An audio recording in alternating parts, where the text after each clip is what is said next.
الحمد لله وكفى وسلام على عباده الذين اصطفى أما بعد.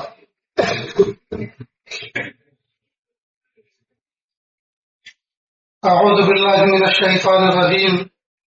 بسم الله الرحمن الرحيم. واعبد ربك حتى يأتيك اليقين. سبحان ربك رب العزة عما يصفون وسلام على المرسلين والحمد لله رب العالمين. اللهم صل على سيدنا محمد وعلى آل سيدنا محمد وبارك وسلم. اللهم صل على سيدنا محمد وعلى آل سيدنا محمد وبارك وسلم. اللهم صل على سيدنا محمد وعلى آل سيدنا محمد وبارك وسلم. اللہ رب العزت کا کرم اور احسان کہ اللہ پاک نے ہم فقیروں کو اپنے دربار پر بلایا اور حج کی شہادت سے نوازا. 9 ذی الحجہ کو میدان عرفات میں غروب آفتاب کے بعد اگر کوئی بندہ یا بندی یہ سوچے کہ پتہ نہیں میرے اللہ نے مجھے معاف کیا کہ نہیں کیا، اللہ تعالیٰ اس پر سخت ناراض ہوتے ہیں اور کہتے ہیں کہ تم ہوتے کون ہو میرے بارے میں سمجھنے والے؟ کیا تمہارے گناہ بڑے ہوئے ہیں یا میری رحمت بڑی ہو؟ جاؤ بخشے بخشائے مزدلفہ کی طرف چلے جاؤ، آج میری رحمت کا دریا بہا تھا، میں نے سب کو معاف کر دیا. تو اس میں تو ذرہ برابر شک نہیں ہے کہ ہماری مغفرت نہیں ہوئی. الحمدللہ ہم سب کے ساتھ معصوم بیٹھے ہوئے. اب اس سے آگے کا ایک مرحلہ ہے کہ اب ہم یہ معصوم کب تک بنے رہیں اور کیسے ہم اس کو سنبھال کے رکھیں. اس لیے چند باتیں آپ کے سامنے حاضر ہیں، سنیں اور دل کے کانوں سے سنیں. ایک تو یہ کہ ہم اللہ کا شکر ادا کریں، حج کی اس نعمت پر اللہ کا شکر ادا کریں. اور قرآن پاک میں ہے ان شکرتم لازیدنکم، اگر تم میری نعمتوں پہ شکر کرو گے تو میں تمہاری نعمتوں میں اور اضافہ کروں گا. دیکھو دوستو، ہم ناز نہ کریں کہ ہم حج پر آئے، بلکہ اللہ پاک نے ہمیں بلایا ہے، ورنہ بڑے بڑے علم و فضل والے رہ گئے. مغل بادشاہوں نے کم و بیش 800 سال تک ہندوستان پر حکومت کی. کیا کمی تھی ان کی؟ ایک کو بھی حج کی توفیق نہ ملی. ان مغل بادشاہوں میں سب سے زیادہ نیک جو تھے وہ اورنگزیب عالمگیر رحمۃ اللہ علیہ. ان کا حال یہ تھا کہ ان کا حجی فرض نہیں تھا، وہ ٹوپیاں بن بن کے اور قرآن پاک کی کتابت کر کر کے اپنا خرچے چلاتے تھے. شاعر مشرق علامہ اقبال رحمۃ اللہ علیہ اللہ کے بڑے عاشق صادق عاشق زار آدمی تھے. ان کے خادم لکھتے ہیں کہ راتوں کو جو قرآن پاک پڑھتے تھے اکثر و بیشتر مجھے قرآن پاک کو دھوپ میں سکھانا پڑتا تھا، آنسوؤں سے تر ہو جاتا. قرآن پاک تو ہم تم بھی پڑھتے، لیکن کس کے قرآن پاک اتنے بھیگے آنسوؤں سے؟ کون رویا ہے؟ یہ آنسو یہ معمولی بات نہیں ہے، یہ تو دل کے دھڑکنے سے نکلتے ہیں. تو کیسا دل ان کا ہوگا؟ لیکن سرمایہ اتنا نہیں تھا کہ حج کر سکے. حکومت کے کسی سرکاری سفر پر صلاح یمن کی طرف آئے اور وہاں کی بندرگاہ پر جب جہاز رکا تو عرب کی طرف نظر کی اور کہا اے جزیرۃ العرب، تیرے پتھروں کو وقت کے معماروں نے ناقابل تعمیر قرار دیا تھا. اے جزیرۃ العرب تو ایسے لوگوں سے آباد تھا کہ تیرے اوپر کوئی حکومت کرنا بھی نہیں چاہتا، لیکن ایک یتیم بچے کے قدموں نے تجھے گوہر بنا دیا. اللہ کے محبوب صلی اللہ علیہ وسلم کے قدم زمین کو کیا چھوئے کیا لگے کہ قدم کے لگنے سے یہ ہیرے جواہرات سے زیادہ قیمتی ہو گیا. ایسی طرف اور ایسی طلب اور عشق رکھنے والے حج پہ نہ آ سکے. تو اگر مال و دولت کی بنیادوں پر حج پر آیا جاتا تو مغل بادشاہوں کو آنا چاہیے تھا. اگر علم و فضل اور تقوی کی بنیادوں پر آیا جاتا تو علامہ اقبال کو آنا چاہیے تھا، لیکن نہیں آ سکے. اور بھی بہت سے علماء مشائخ اکابر بزرگان دین بہت سے جو ہے صلاح و تقوی کا کام کرنے والے معلوم ہیں.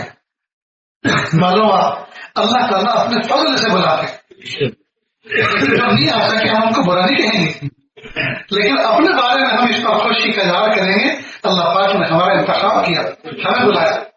اب اس نعمت پر ہم اللہ کا جتنا شکر کریں گے اللہ پاک ہمیں بار بار آنے کی توفیق عطا فرمائے. اس لیے دوستوں ایک تو ہم اللہ کا شکر کریں،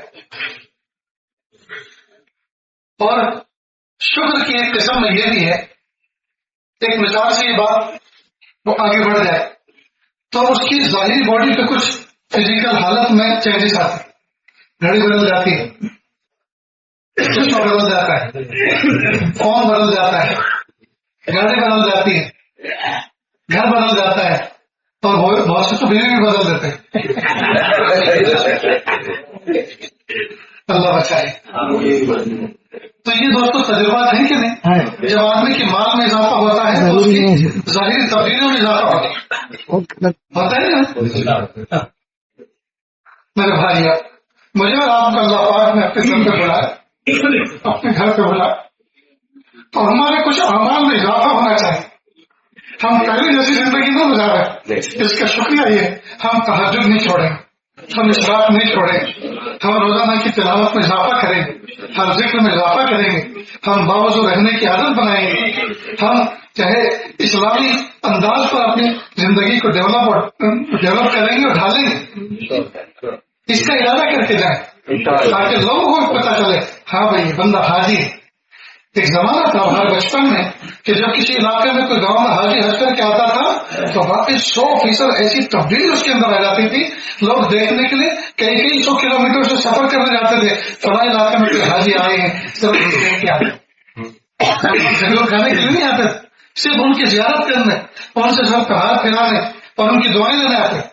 پر واقعی حاجی نے بھی اپنے اوپر ایسی محنت کی ہوتی تھی تو بدل چکا ہوتا. کیسے پیارے پیارے لوگ تھے. اس میں میرے بھائیوں ارادہ کریں کہ انشاءاللہ اپنی زندگی میں واضح تبدیلی لائیں. اور حج مقبول ہو مبرور کی پہچان یہ ہے کہ حج سے پہلے والے اور حج کے بعد والے اعمال میں واضح تبدیلی آئے، واضح تبدیلی آئے. پھر دیکھیے انشاءاللہ زندگی میں کیسی بہاریں لگتی ہیں اور کیسے پھول کھلتے ہیں. جدھر سے گزرو گے لوگ کرسی چھوڑ کے کھڑے ہونے پہ مجبور ہو گئے. حاجی صاحب آ رہے. تو سب سے پہلی بات یہ کہ ہم اللہ کا شکر ادا کریں، اور شکر میں یہ ہے کہ آپ اعمال میں اضافہ کریں.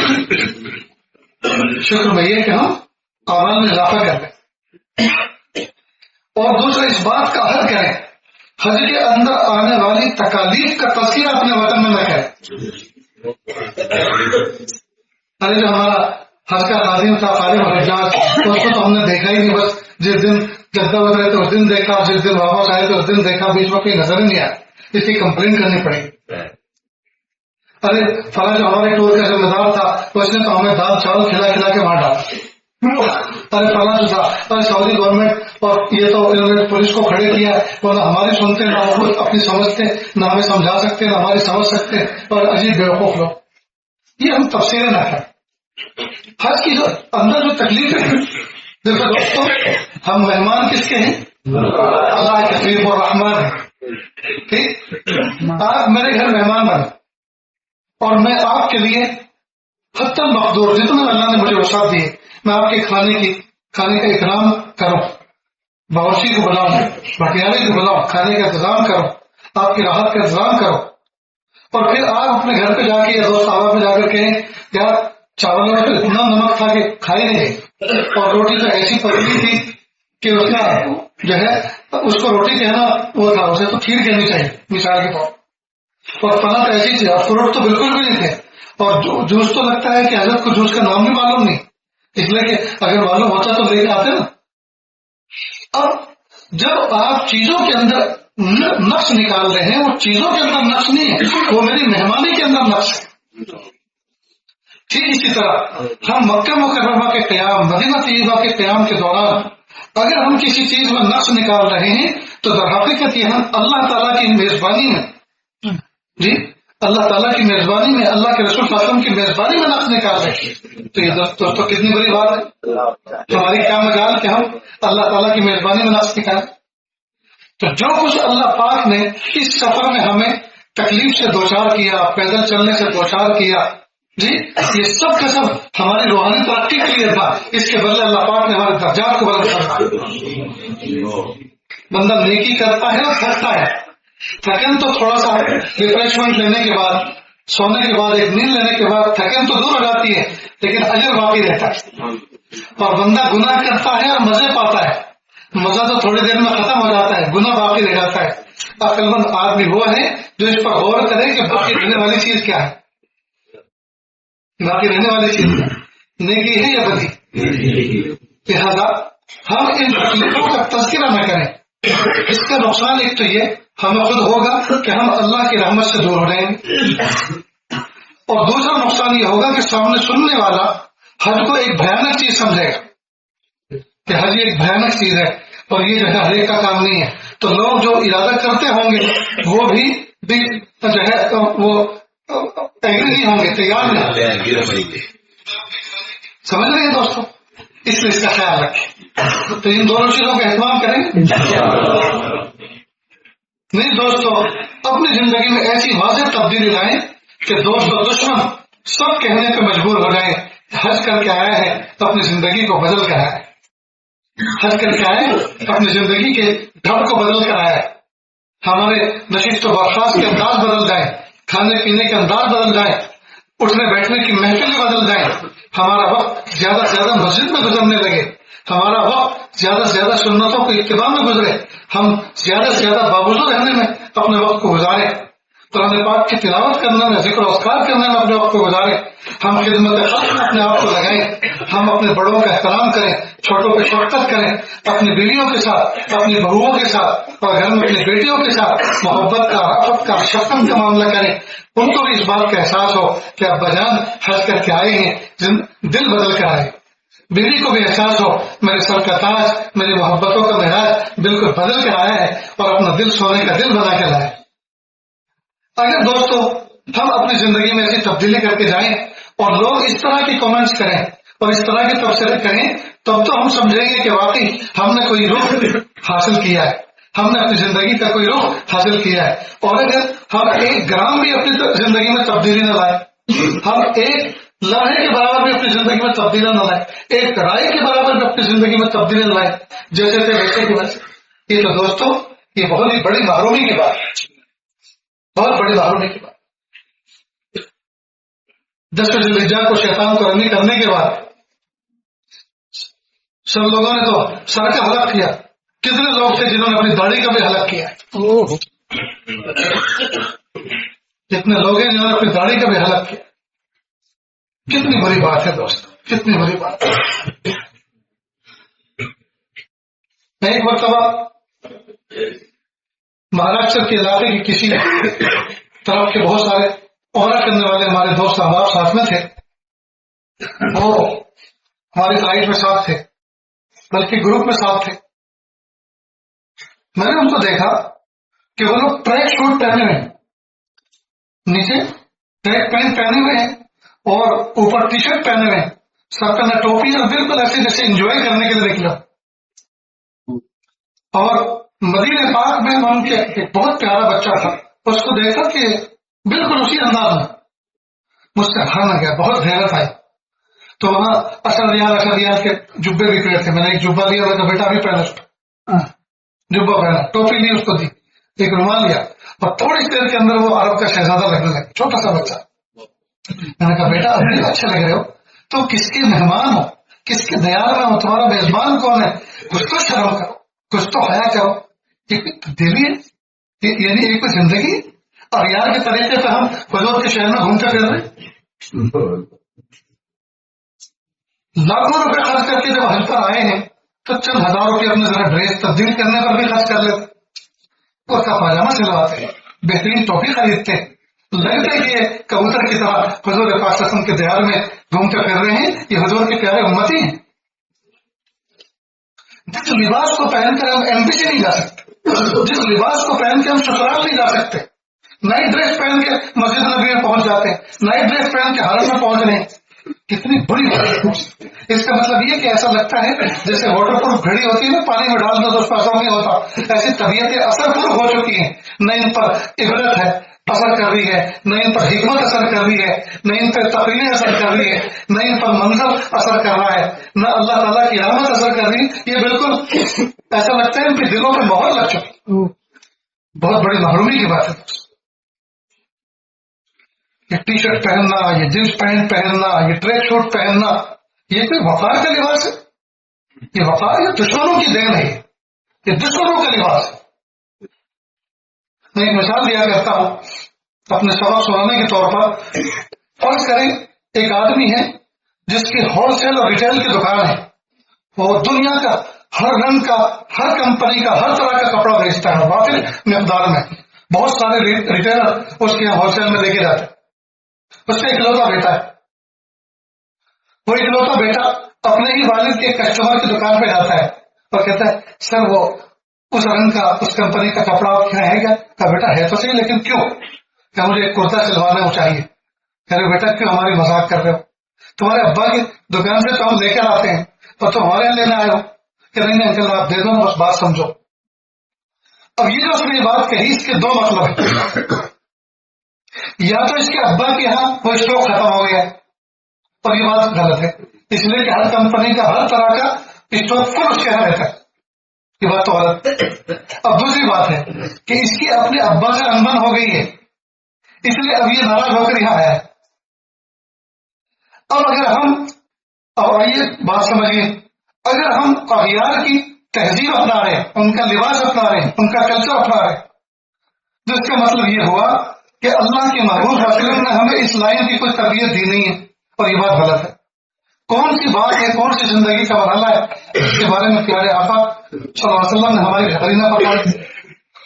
یہ بات تو غلط ہے. اب دوسری بات رہ جاتی ہے کہ ہمارے نبی سے ہماری پٹتی نہیں، ہمارے نبی سے ہماری بنتی نہیں. تو یہ بات کتنی خطرناک ہے دوست، کتنی خطرناک ہے. اللہ کا شکر ہے الحمدللہ یہ عاجز اسی جبہ و دستار کے ساتھ، اسی انداز کے ساتھ اپنوں میں اور اغیار میں ہر جگہ جاتا ہے، سفر کرتا ہے، اور آج تک مجھے کسی نے ٹوکا نہیں. اور جس نے کچھ بولنے کی کوشش کی اس نے کھری سنی بھی ہے. ہم کیوں ڈرے کسی سے، ہم کیوں ڈرے کسی سے؟ کیا اللہ کے محبوب صلی اللہ علیہ وسلم کی سنت اپنانے میں ہمیں آر آتی ہے، شرم آتی ہے؟ دو پڑھنے کا مقام ہے دوست.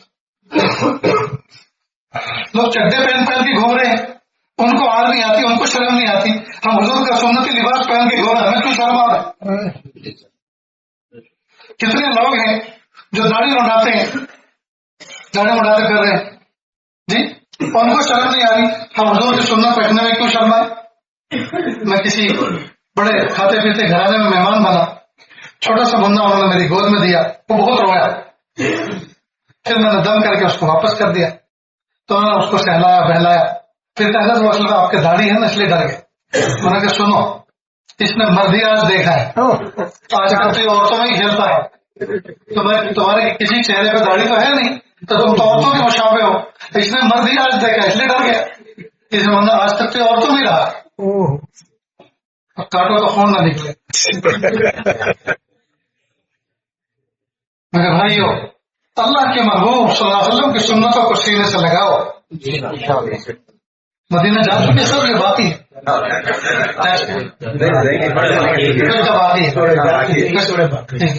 ایک بات میں کہنا چاہ رہا ہوں لیکن کوئی آدمی یہ نہ سمجھے کہ مجھے پن آؤٹ کر کے کہہ رہے ہیں، یہ مجھے رسوا کر رہے. نہیں، میں اپنا ایک سبق سنا رہا ہوں. آپ سب کے سب اللہ کے ولی، سب کے سب اللہ کے محبوب ہیں. اگر محبوب نہ ہوتے تو اللہ اپنے دربار میں بلاتے کیوں؟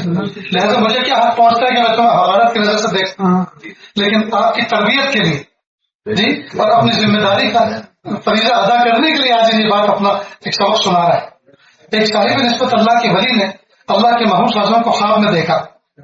محبوب نے اور محبوب سے یہ مخاطب ہوئے اور کہا، کہنے لگے پیارے اللہ کے محبوب صلی اللہ علیہ وسلم، میں نے سنا ہے کہ اللہ نے آپ کو ایسا لطیف ذوق دیا تھا کہ ایک مرتبہ آپ نے نماز کا سلام پھرنے کے بعد لوگوں کی طرف مخاطب ہو کر فرمایا، لوگ اپنے گھروں سے وضو اچھا کر کے نہیں آتے، میرے دل پر نماز میں اس کا اثر پڑتا ہے. تو آپ کو اللہ نے اتنا پاکیزہ ایسا لطیف ذوق دیا تھا کہ لوگ اپنے گھر پہ وضو کر کے اچھی طرح سے نہائے تو آپ کے دل پر اس کا اثر پڑتا تھا. جب آپ کا ایسا پاکیزہ ذوق ہے کہ اللہ کے حضور صلی اللہ علیہ وسلم جو آپ کے امتی اپنی داڑھی چھوٹی کر کے یہ منڈا کر آپ کے روزے پر آتے ہیں تو آپ کو کتنی تکلیف ہوتی ہوگی. اللہ کے محمد صلی اللہ علیہ وسلم نے فرمایا میں ایسے لوگوں کے سلام کا جواب بھی نہیں دیتا اور میں ان سے اپنے سر کو پھیلا دیتا ہوں. میرے دوستوں، میرے بھائیوں، لاکھوں روپے خرچ کر کے آئے ہیں، زندگی کی بازی لگا کر آئے ہیں، زندگی بھر کا سرمایہ جمع کر کے خرچ کر کے آئے ہیں اور ہمارے آنے پر حضور کو تکلیف پہنچے تو دوستوں یہ کہاں کا انصاف. اس لیے ارادے کرو کہ انشاءاللہ ثم انشاءاللہ ہم اس سنتوں کا اہتمام کریں. سکھ لوگ ہیں، ہمارے نزدیک وہ حق پہ نہیں ہے، لیکن 1 کلومیٹر دور سے سکھ آ رہا ہو تو پتہ چل رہا ہے سکھ آ رہا ہے. اور مومن بندہ ساتھ میں فلائٹ کی سیٹ پہ بیٹھا رہتا ہے، ٹرین کی سیٹ پہ بیٹھا رہتا ہے، گھنٹوں بات کرو پتہ ہی نہیں چلتا کہ یہ مومن ہے کہ نہیں. آخر ہم نے اپنی شناخت کو کیوں مٹا دیا دوست؟ ہم اپنے آپ کو سنتوں کے زیور سے آراستہ کر کے رکھیں، داڑھی رکھیں، الول جلول نہیں، اس میں کنگا کریں، اس میں تیل لگائیں، اس کو مینٹین کریں.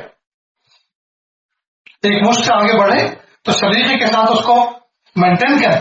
میں کرتا ہوں، میں ہمارے اکابر مشائخ کرتے ہیں. ایک مٹھی سے آگے جب بڑھ جائے تو پھر اس کو سلیقے سے مینٹین کرتے ہیں. یہ نہیں کہ کچھ ادھر کو بڑھ رہی ہے، کچھ ادھر کو بڑھ رہی ہے.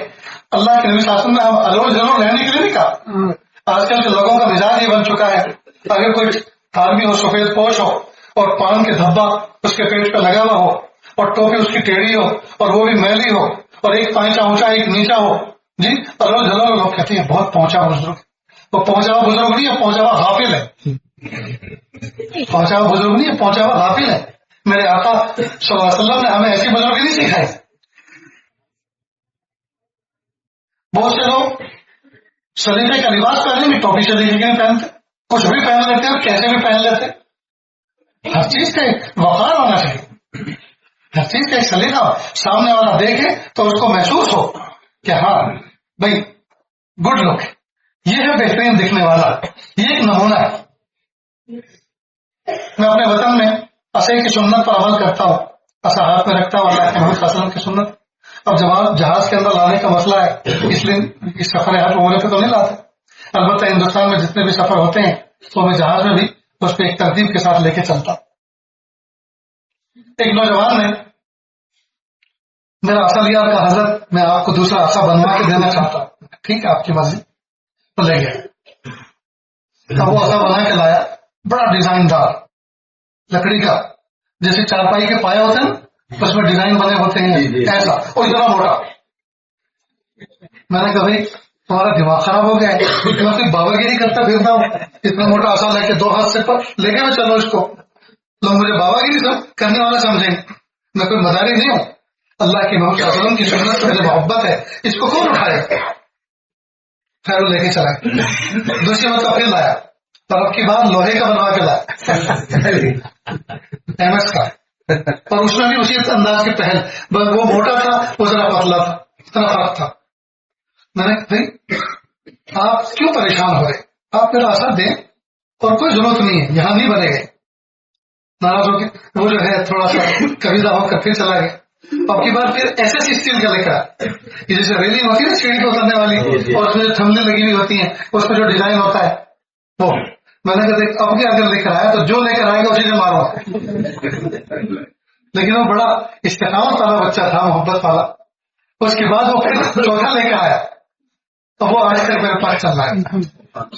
تو سمجھ گیا. پھر میں نے کہا بیٹا ہمیشہ یاد رکھو کوئی بھی حرکت ایسی نہیں ہونی چاہیے کہ جو حضور پاک صلی اللہ علیہ وسلم کی سنتوں کا تماشا بنا دے. نہ ہم الول جلول رہیں، نہ ہم اوٹ پٹان رہیں. ہماری زندگی میں سلیقہ ایسا ہونا چاہیے کہ سامنے والا وہ سنت کا اتباع کرے. بہرحال دوستوں جب ہم یہاں آئے ہیں تو اب جو بقیہ دن جتنے بھی ہمارے پاس ہیں ان کو کیش کریں. یہاں ایک نیکی جہاں بھی آپ رہ رہے ہیں، چاہے عزیزیہ میں ہیں، چاہے شمالیہ میں، چاہے جنوبیہ میں، جس جگہ پہ بھی ہے، پورا حرم پاک جو 15-20 کلومیٹر کے سراؤنڈ ایریا ہے، جہاں جو بھی نیکی کریں گے 1 لاکھ کا اجر ملے. 1 مرتبہ قل اللہ شریف پڑھیں گے 1 لاکھ مرتبہ قل اللہ شریف پڑھنے کا اجر ملے گا. 1 مرتبہ قرآن پاک پورا کریں گے 1,00,000 قرآن پاک پورا کرنے کا اجر ملے گا. ایک مرتبہ استغفر اللہ کہیں گے 1,00,000 مرتبہ استغفر اللہ کہنے کا اجر ملے گا. جی تو دوستو یہ کتنی بڑی سعادت کی بات. یہ چانس آپ کو اپنے وطن میں نہیں ملے گا، اس لیے اس کو کیچ کر لیں، وقت کو ضائع نہ کریں، کثرت سے قرآن شریف پڑھیں، جی کثرت سے قرآن پاک کی تلاوت کریں اور اپنے مرحومین کو مالا مال کر دیں. مرحومین جو ہمارے قبروں میں، ہمارے آبا و اجداد جو قبروں میں ہماری رسالہ ثواب کا انتظار کر رہے ہیں، ان کو مالا مال کر دیں. سلطان صلاح الدین ایوبی کے والد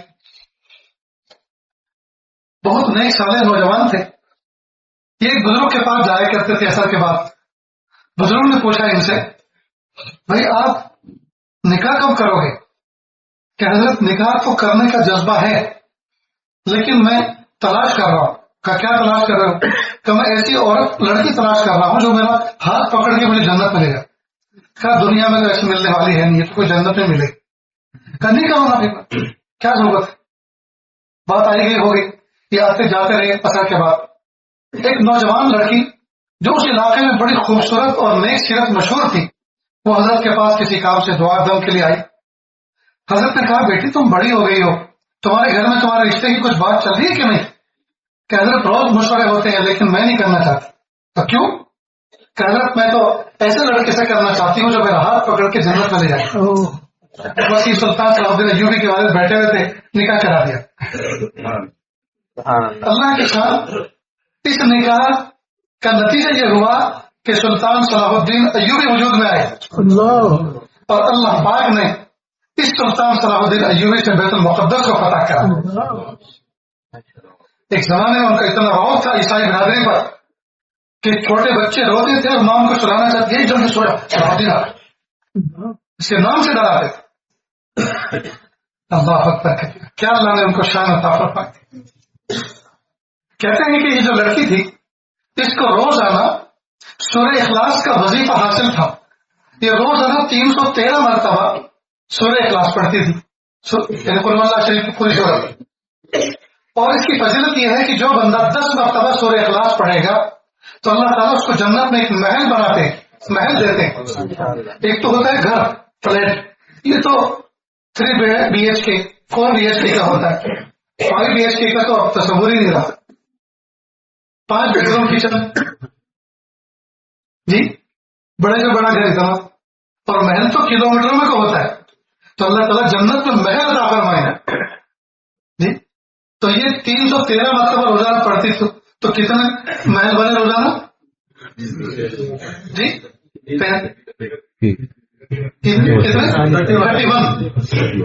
31 بنے. اور یہاں اگر آپ 313 مرتبہ پڑھیں گے تو ایک مرتبہ پڑھنے والا 1,00,000 کے برابر اگر پاتا ہے تو یہاں تو دوستو سبحان اللہ کسی کیلکولیٹر سے حساب کرنا مشکل ہو جائے گا. میرے بھائی اپنی جنت کو آباد کریں، کثرت سے سورہ اخلاص پڑھیں، قرآن پاک کی تلاوت کریں. اور جو ہمارے والدین، ہمارے آبا و اجداد، ہمارے محسنین، ہمارے مشائخ اکابر جو دنیا سے چلے گئے ہیں ان کو مالا مال کر دیں، ان کی روح کو سارے صاف کر کر جی ان کی روحانیت کا ہمیں اثر ملے گا اور اللہ پاک اس سے خوش ہوں گے. تو کریں گے نا دوستوں. یہ عاجز آپ تمام کو دل کی گہرائیوں سے حج کے اختتام پر مبارکباد پیش کرتا ہے اور اللہ تعالیٰ سے دعا کرتا ہے اللہ پاک اپنے اس در کی حاضری صحت کے ساتھ، سلامتی کے ساتھ، برکتوں کے ساتھ، عافیت کے ساتھ بار بار کریں. عافیت کے ساتھ بار بار کریں.